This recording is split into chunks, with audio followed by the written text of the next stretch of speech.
Hi, I'm Kat, and today I'm here to do a book haul. So to say that I've accumulated a couple of books is an understatement. Some of them I've already read, some of them I think I've already mentioned in wrap-ups before, so they will be familiar to you. Others are brand new, so I'm just, as always, really excited to tell you all about it. So let's start with one that I've mentioned before, and that is the Bromance Book Club by Lisa K. Adams. This is a romance novel. I've already read it, and I decided to get this book. This was a Christmas present for myself, and I decided to get this because everybody was talking about this. This is a story of Thea and Gavin, who are married, but their marriage is not in the best place right now. So they are possibly going through a divorce or the beginning of one, but Gavin is not okay with the situation. He wants to make things right and kind of rehabilitate his relationship with his wife.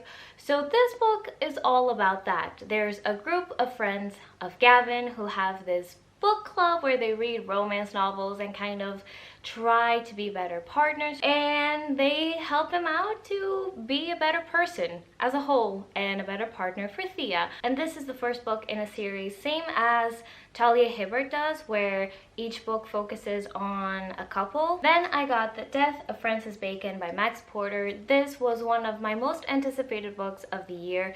This is very short and I am planning to read this in an afternoon because not only is it short, but like huge font and very spaced out. Like there's not a lot of text here, which makes me even more curious about this. So this is very weird to describe, but it's kind of, there's this painter, Francis Bacon, who is actually, like, he was an actual person, and he is in his deathbed. He's no longer alive, but Max Porter kind of tries to give voice to some of his paintings. I don't know what's the point of this, but I'm really excited to try and figure it out. Then we have a graphic novel, and that is Sheets by Brenna Thumler. I don't know too much about it other than we have a family who is going through some kind of grief situation. They lost somebody, I think, and they are the owners of a laundromat, something like that, and then there's a ghost involved. I know it's really heartwarming, very cute. Next up, we have another Christmas present, and this is Miracle Creek by Angie Kim. I am so excited about this one. This is a court drama, so something happened, a crime kind of situation happened, and we are seeing the trial, and from what I understand, which isn't much in this case, we're putting the pieces together to understand what happened, why it happened. And what I hear about this book is that it's an amazing case study about morality and about what is right and what is wrong, and I love analyzing that. I think human beings are so complex in that sense, how we can justify our actions. And here I think we are going to analyze that. Next up, we have another one that I've mentioned before, and that is Reindeer Boy by Cassandra Jean. This is once again a graphic novel, and it's the cutest thing. I read this on Christmas Day. It was also a Christmas present, and I love it so much. So if I had to describe this, imagine the Mortal Instruments original gang and then put them in a Christmas situation. So we have these characters who are Santa's reindeers, like actual people who have antlers and are Santa's reindeers. There's a little bit of mythology, but this is just the first book. I'm hoping that this will be a series. I'm hoping that we get to see more of this story, because this was just the beginning and it was the sweetest story, and I would love to see more of this, more of these characters. Then, on a completely different note, we have this hunker of a book, and that is A Promised Land by Barack Obama, and this was also a Christmas gift from my mom. She thought that I would enjoy this, especially because more and more I'm trying to get a sense of the world we live in, not just socially, but also politically, and as a whole. I'm trying to educate myself in all things. And Barack Obama obviously is a major personality in a ton of different areas, politically specifically, but so many other fields. And this is his first book in I don't know how many he's meant to write, but in his biography, I think, where he analyzes his term in office as the President of the United States. And I think maybe he will mention how things are today. I'm really curious to see what I learned from this. Next up, we have the second book in the Bromance books series, and that is Undercover Bromance, also by Lisa K. Adams. This is the second book, and I've already read this. I'm not going to talk too much about it. I will dive more into my thoughts when I do my wrap up, but this is more of the enemies to lovers trope. Liv works at a restaurant and something happens where she is fired, or she kind of fires herself. And this whole situation, this whole book deals with sexual harassment, especially in the workplace, sexual assault. It's kind of a mission to expose a predator, so there's that going into it, but then there's also a very, very cute romance. Like I said before, enemies to lovers. These two kind of opposites, but they're totally not opposites. Really enjoyed this one. Next up, we have A Cuban Girl's Guide to Tea and Tomorrow by Laura Taylor Namey. And can you guess why this caught my eye? Like, this cover is just the cutest thing. This tells the story of Leela. I think that's how you say her name, Leela, not Lila. And she's going through a very rough time in her life. So she is 17, 18 years old. She is from a Cuban American family, and she just lost her grandmother, her abuela. Abuela? I think that's how you say it. And she was very close to her grandmother, so she's taking it very roughly. On top of that, she broke up with her boyfriend recently. Her best friend and her are also going through a rough patch, and they don't talk anymore. So all of this gets to be too much for her, and her parents and her sister are really worried about her, so they decide that maybe the best thing to do is for her to take a step back and maybe go away for the summer. So she has family in England, and that's where she goes. This tells the story of her kind of learning more about herself, going through all of that grief, but coming out stronger on the other side of it. This book is so sweet. I've already read this one, so I don't want to talk too much about my thoughts on it. It was really, really good. Then we have nonfiction, and that is Twisted by Emma Dabiri, The Tangled History of Black Hair Culture. So this book, as the title would suggest, delves deeper into the history of black hair culture and everything that comes with it, not only historically, but as a society, in a sense, the way that we have been conditioned to look at black hair. I'm currently reading this. I have, I think, this much to go, and this is fascinating. Like, with nonfiction, I am learning more and more that you can never know too much and you can never know everything. So even though there are certain things that you might have already been familiar with, the way that Emma Dabiri just explains and connects certain things is fascinating. It's another one that has so much to offer that everybody should read. I especially love how she connects the history of the past with our present, possibly our future, and all of it in a way is intertwined with hair. But I will share my thoughts like fully when I do my wrap up, when I finish it. Next up, we have a fantasy because, like I said before, this year I want to take more chances with fantasy. I want to discover new authors.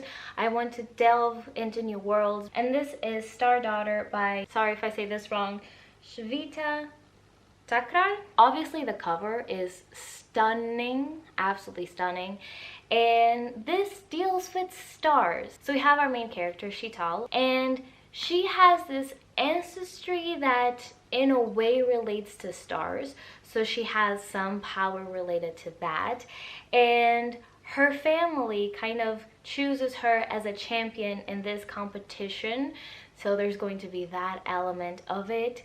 And I don't know too much about it, especially because the blurb itself doesn't say too much about it. I know that she's trying to save her father because something happened. I know it has to deal with stars, with the power of stars. It all sounds very magical. I know this is fantasy, but I've heard in some reviews that this is a bit more science fiction-y. So I don't know if we are dealing with stars in the magical sense, if they're a metaphor for something, or if we're actually dealing with stars as in balls of fire in space. So I'm really curious to know about that, about all of it. Next up, we have Love Boat Taipei by Abigail Heng Wen. And this came out last year, if I'm not mistaken.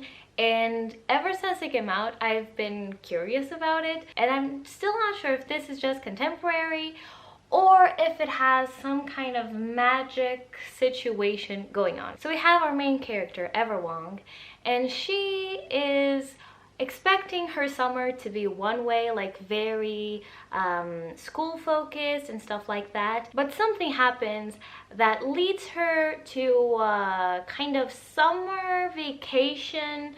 I don't know if this is an actual boat situation, but it's a summer vacation that she was not expecting. I've heard that this is very fun. It's one of those books that you don't want to put down. There's a lot of gossip going around. This is, I don't know if it's a trilogy or a duology, but there's more of this story, so I'm hoping to love this one so that I can continue on. Up next, I got Vengeful by V. Schwab. This is the second book after Vicious, and in Vicious we meet two characters, Victor and Eli, and they are students at this university, and they're kind of playing with the idea of EOs, which are extraordinaries, people who have powers. This book takes place in the same universe, but we meet new characters. I think we still deal with Victor and Eli because obviously there's more to the story than just Vicious.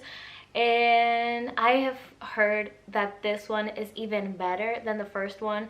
We have Marcelo Riggins, who I still haven't read, but I already know that I'm going to enjoy. So I'm really curious to see where the story goes. I'm really curious to see if I will enjoy this one better than Vicious, because I enjoyed Vicious, but it wasn't a favorite. I still felt kind of a disconnect from it. So I'm hoping that I love this one more, even though I really enjoyed the first one. Then I got If You See Me, Don't Say Hi by Neil Patel. Once again, I love this cover, and this is a collection of short stories. This is a debut. From the back, it says that Neil Patel gives voice to our most deeply held stereotypes and then slowly undermines them. His characters, almost all of whom are first-generation Indian Americans, subvert our expectations that they will sit quietly by. It's not something that I've read before, and I'm really excited to see this. Next up, we have Woven in Moonlight by Isabel Ibanez. I think that's how you say the name. And this, once again, is fantasy. This one is also part of a duology, I think, if I'm not mistaken.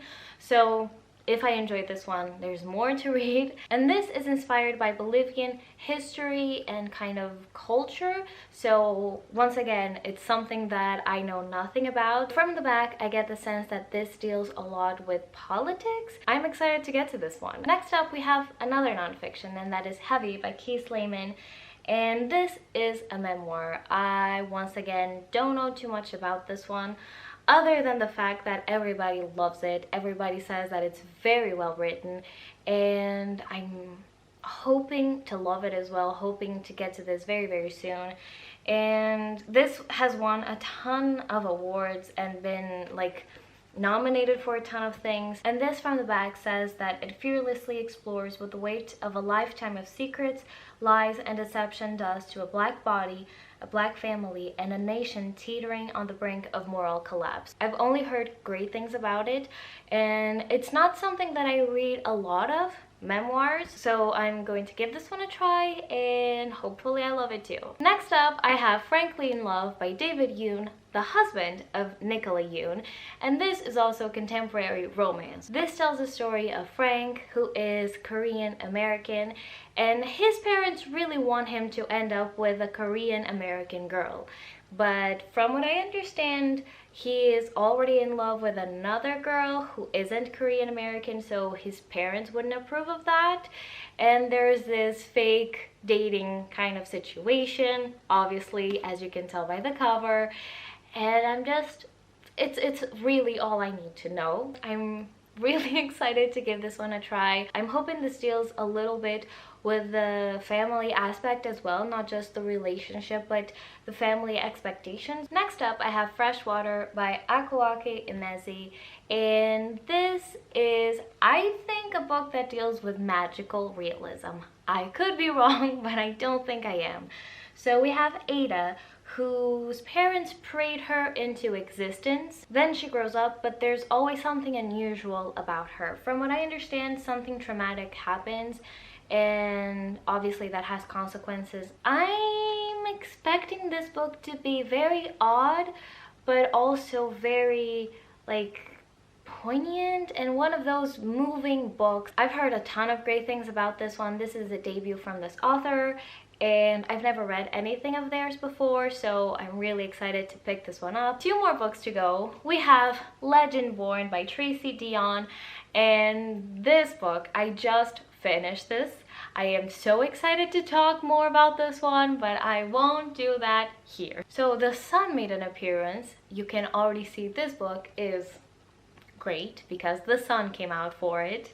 This tells the story of Bree Matthews. She is a 16-year-old girl who just lost her mother. So this book deals with a lot of grief. Bree going through all of those emotions, trying to rearrange her life around that reality.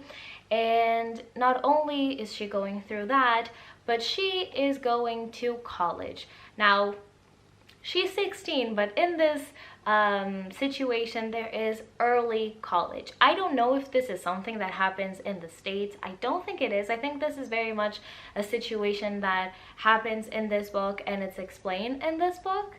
But she is going to college, and there at college, she discovers secret societies.